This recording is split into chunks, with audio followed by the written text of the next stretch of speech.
മലയാളികൾ ഏറെ ആകാംക്ഷയോടെ കാത്തിരുന്ന സിനിമയായ ഗുരുവായൂർ അമ്പലനടയിൽ റിലീസ് ചെയ്തിരിക്കുകയാണ്.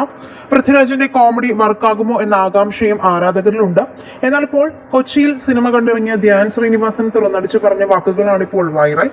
സിനിമ കണ്ടിറങ്ങിയ ധ്യാൻ ആദ്യമേ പറഞ്ഞത് രാജുവേട്ടൻ തന്നെ ചിരിപ്പിച്ചുവെന്നും സിനിമ കോമഡി ജോണർ ആയതുകൊണ്ട് തന്നെ ബേസിൽ കയറി തകർക്കുമെന്ന് കരുതിയെങ്കിലും രാജുവേട്ടന്റെ ഓൺമാൻ ഷോ ആയിരുന്നു പടമെന്നും ബ്ലോക്ക് ബസ്റ്ററിൽ കുറഞ്ഞൊന്നും പറയാനില്ല എന്നും ധ്യാൻ പറഞ്ഞ വാക്കുകളാണ് ഇപ്പോൾ സോഷ്യൽ മീഡിയ ഏറ്റെടുത്തത്.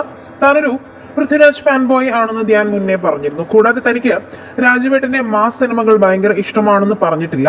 ധ്യാൻ ആദ്യമായാണ് പൃഥ്വിയുടെ കോമഡി ചെയ്യാനുള്ള കഴിവിനെ കുറിച്ച് തുറന്ന് പറഞ്ഞത്.